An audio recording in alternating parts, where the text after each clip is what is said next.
tout le monde, on se retrouve aujourd'hui pour le déballage de l'expansion de Heroes Calling pour, on voit pas vraiment parce que ça vient comme ça arrive dans un plastique comme ça et c'est tout. En fait, c'est une expansion pour Defender of the Realm. Je pensais que le jeu était terminé, qu'il n'y avait plus rien. Je sais qu'il y avait eu une réédition un peu du jeu avec Defender of the Last Stand. Et je sais que le jeu est aussi basé sur Sentinel of the Multiverse. Je me rappelle pas comment ça s'appelle exactement, qui utilise un petit peu le principe aussi. Et là, tout simplement, out of nowhere, je vois ça sur une boutique et je me dis, hein, il y a vraiment une expansion qui vient de sortir pour ça. Et oui, une expansion pour Defender of the Realm. Et donc, quand on a ça d'ouvert, c'est un petit papier comme ça. Donc, on n'a aucune idée si c'est pour ça, hein. Donc, c'est tout.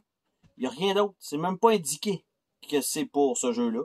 Donc, on a ici, là, The Defender of the Realm. C'est là qu'on a une mention. Donc, si vous voyez ça en magasin, pas certain que vous allez savoir c'est quoi, hein.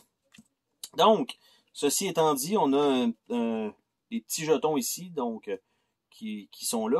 Et on a le contenu, donc, du paquet de cartes format tarot, donc qui va s'ajouter, bref, à ce gros jeu-là, parce que si vous avez le jeu de base, plus les 4-5 expansions de héros qui rajoutent aussi des méchants, plus l'expansion qu'ils avaient faite par la suite en Kickstarter avec les dragons, ça fait énormément de contenu déjà pour le jeu.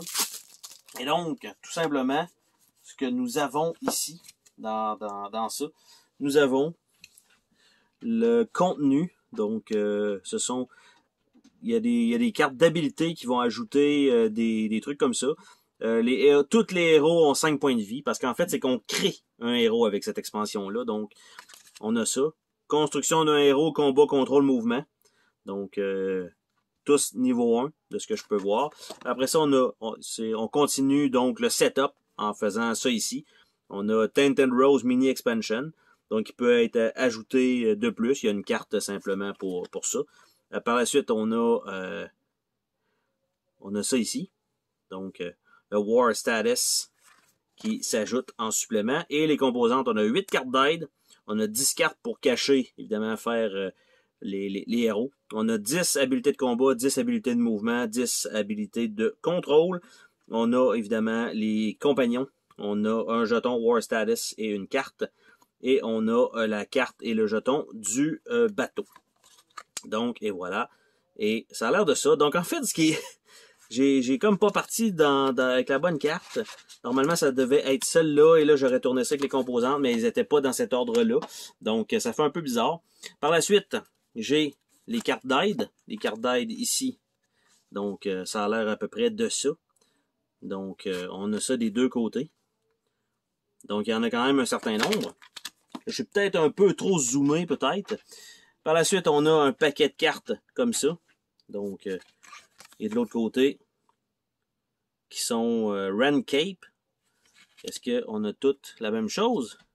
Non, on a Dalbos. Mais de l'autre côté ici, c'est toute la même chose. Donc, on a ça ici. Je vais essayer peut-être de les montrer de cette façon. Ça va peut-être être mieux. Colin.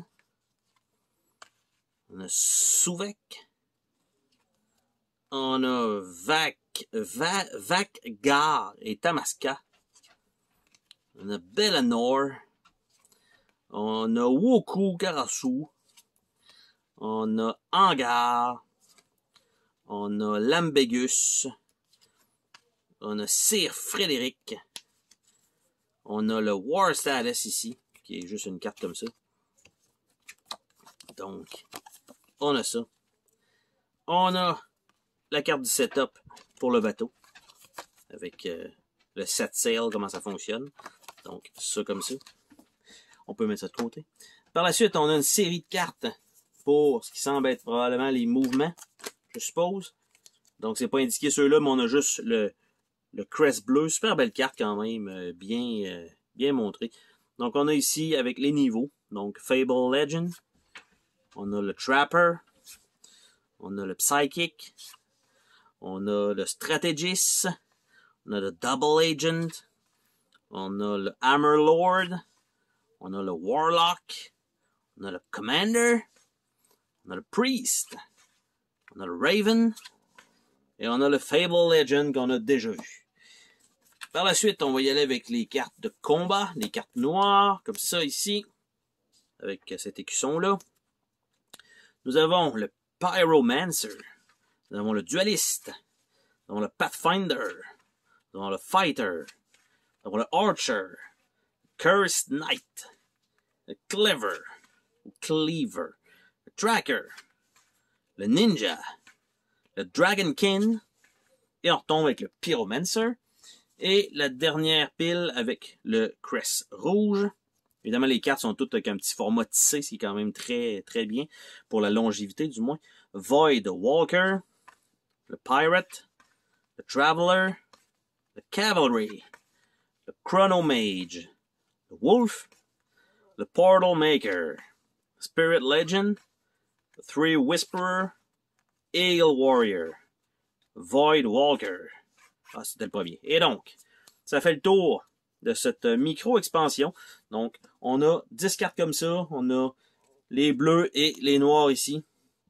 On a quelques cartes avec les cartes d'aide en supplément. On a ça ici avec les cartes de setup qui nous indiquent l'expansion. On a les jetons. Et on a ça sur le dessus qui nous indique pas du tout que c'est pour Defender of the Realm. Ça, je crois que c'est peut-être un peu manqué pour la présentation de ce packaging-là. Sur ce, on se dit à la prochaine pour une autre vidéo. Salut tout le monde!